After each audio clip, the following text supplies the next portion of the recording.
The One Year Bible, the Living Bible, paraphrased, January 15th. So one day, while Laban was out shearing sheep, Jacob set his wives and sons on camels and fled without telling Laban his intentions. He drove the flocks before him, Jacob's flocks he had gotten there at Paddan Aram, and took everything he owned and started out to return to his father Isaac in the land of Canaan. So he fled with all his possessions. And Rachel stole her father's household gods and took them with her, and crossed the Euphrates River and headed for the territory of Gilead. The band didn't learn of their flight for 3 days. Then, taking several men with him, he set out in hot pursuit and caught up with them 7 days later at Mount Gilead. That night, God appeared to Laban in a dream. "Watch out what you say to Jacob," he was told. "Don't give him your blessing and don't curse him." Laban finally caught up with Jacob as he was camped at the top of a ridge. Laban, meanwhile, camped below him in the mountains. "What do you mean by sneaking off like this?" Laban demanded. "Are my daughters prisoners captured in the battle that you have rushed them away like this? Why didn't you give me a chance to have a farewell party with singing and orchestra and harp? Why didn't you let me kiss my grandchildren and tell them goodbye? This is a strange way to act. I could crush you, but the God of your father appeared to me last night and told me, 'Be careful not to be too hard on Jacob.' But see here, though you feel you must go and long so intensely for your childhood home, why have you stolen my idols?" "I sneaked away because I was afraid," Jacob answered. "I said to myself, 'He'll take his daughters from me by force.' But as for your household idols, a curse upon anyone who took them. Let him die. If you find a single thing we've stolen from you, I swear before all these men, I'll give it back without question." For Jacob didn't know that Rachel had taken them. Laban went first into Jacob's tent to search there, then into Leah's, and then searched the 2 tents of the concubines, but didn't find them.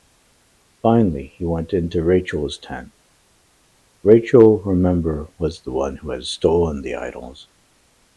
She had stuffed them into her camel saddle and was now sitting on them. So, although Laban searched the tents thoroughly, he didn't find them. "Forgive my not getting up, father," Rachel explained, "but I'm having my monthly period." So Laban didn't find them. Now Jacob got mad. "What did you find?" he demanded of Laban. "What is my crime? You have come rushing after me as though you were chasing a criminal and have searched through everything. Now put everything I stole here in front of us before your men and mine, for all to see and to decide whose it is. 20 years I've been with you, and all that time I cared for your ewes and goats so that they produced healthy offspring, and I never touched one ram of yours for food. If any were attacked and killed by wild animals, did I show them to you and ask you to reduce the count of your flock? No, I took the loss. You made me pay for every animal stolen from the flocks, whether I could help it or not. I worked for you through the scorching heat of the day and through the cold and sleepless nights. Yes, 20 years, 14 of them earning your 2 daughters, and 6 years to get the flock. And you have reduced my wages 10 times. In fact, except for the grace of God, the God of my grandfather Abraham, even the glorious God of Isaac my father, you would have sent me off without a penny to my name." But God has seen your cruelty and my hard work, and that is why he appeared to you last night." Laban replied, "These women are my daughters, and these children are mine, and these flocks and all that you have are all mine. So how could I harm my own daughters and grandchildren? Come now, and we will sign a peace pact, you and I, and will live by its terms." So Jacob took up a stone and set it up as a monument, and told his men to gather stones and make a heap. And Jacob and Laban ate together beside the pile of rocks. They named it the witness pile, Jegar Sahadutha in Laban's language, and Galeed in Jacob's.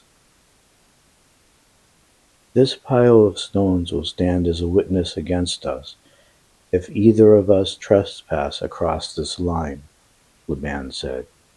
So it was also called the watchtower, Mizpah, for Laban said, "May the Lord see to it that we keep this bargain when we are out of reach of others' sight. And if you are harsh to my daughters or take other wives, I won't know, but God will see it. This heap," Laban continued, "stands between us as a witness of our vows that I will not cross this line to attack you, and you will not cross it to attack me. I call upon the God of Abraham and Nahor and of their father to destroy either one of us who does." So Jacob took oath before the mighty God of his father Isaac to respect the boundary line. Then Jacob presented a sacrifice to God there at the top of the mountain, and invited his companions to a feast, and afterward spent the night with them on the mountain. Laban was up early the next morning and kissed his daughters and grandchildren, and blessed them, and returned home. So Jacob and his household started on again, and the angels of God came to meet him. When he saw them, he exclaimed, "God lives here." So he named the place God's territory. Jacob now sent messengers to his brother Esau in Edom, in the land of Seir, with this message: "Hello from Jacob. I have been living with Uncle Laban until recently, and now I own oxen, donkeys, sheep, goats, and many servants, both men and women. I have sent these messengers to inform you of my coming, hoping that you will be friendly to us." The messengers returned with the news that Esau was on the way to meet Jacob with an army of 400 men. Jacob was frantic with fear.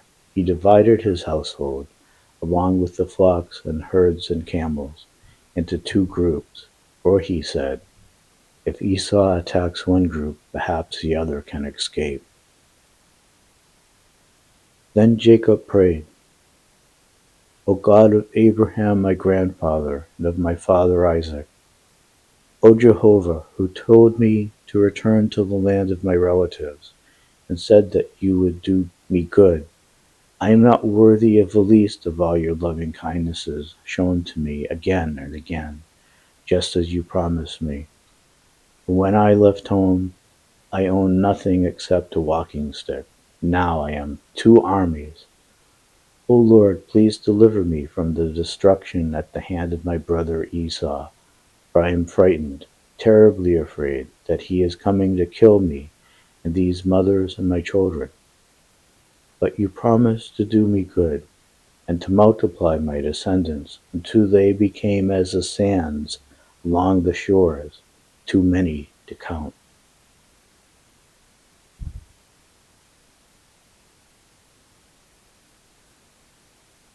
From Matthew chapter 10 and chapter 11. A student is not greater than his teacher. A servant is not above his master. The student shares his teacher's fate. The servant shares his master's. And since I, the master of the household, have been called Satan, how much more will you? But don't be afraid of those who threaten you, for the time is coming when the truth will be revealed. Their secret plots will become public information. What I tell you now in the gloom, shout abroad when daybreak comes. What I whisper in your ears, proclaim from the housetops. Don't be afraid of those who can kill only your bodies, but can't touch your souls. Fear only God who can destroy both soul and body in hell. Not one sparrow, what do they cost? 2 for a penny? And fall to the ground without your Father knowing it. And the very hairs of your head are all numbered. So don't worry. You are more valuable to him than many sparrows. If anyone publicly acknowledges me as his friend, I will openly acknowledge him as my friend before my Father in heaven. But if anyone publicly denies me, I will openly deny him before my Father in heaven. Don't imagine that I came to bring peace to the earth. No, rather a sword. I have come to set a man against his father, and a daughter against her mother, and a daughter-in-law against her mother-in-law. A man's worst enemies will be right in his own home. If you love your father and your mother more than you love me, you are not worthy of being mine. Or if you love your son or daughter more than me, you are not worthy of being mine. If you refuse to take up your cross and follow me, you are not worthy of being mine. If you cling to your life, you will lose it. But if you give it up for me, you will save it. If you cling to your life, you will lose it. But if you give it up for me, you will save it. Those who welcome you are welcoming me. And when they welcome me, they are welcoming God who sent me. If you welcome a prophet because he is a man of God, you will be given the same reward a prophet gets. And if you welcome good and godly men because of their godliness, you will be given a reward like theirs. And if, as my representatives, you give even a cup of cold water to a little child, you will surely be rewarded. When Jesus had finished giving these instructions to his 12 disciples, he went off preaching in the cities where they were scheduled to go. John the Baptist, who was now in prison, heard about all the miracles the Messiah was doing, so he sent his disciples to ask Jesus, "Are you really the one we are waiting for, or shall we keep on looking?" Jesus told them, "Go back to John and tell him about the miracles you've seen me do. The blind people I've healed, and the lame people now walking without help, and the cured lepers, and the deaf who hear, the dead raised to life. And tell him about my preaching the good news to the poor. Then give him this message: Blessed are those who don't doubt me." Psalm 13 verses 1 through 6. How long will you forget me, Lord? Forever? How long will you look the other way when I am in need? How long must I be hiding daily anguish in my heart? How long shall my enemy have the upper hand? Answer me, O Lord my God. Give me light in my darkness, lest I die. Don't let my enemies say, "We have conquered him." Don't let them gloat that I am down. But I will always trust in you and in your mercy, and shall rejoice in your salvation. I will sing to the Lord, because he has blessed me so richly. Proverbs chapter 3, verses 16 through 18. Wisdom gives a long, good life, riches, honor, pleasure, peace. Wisdom is a tree of life to those who eat her fruit.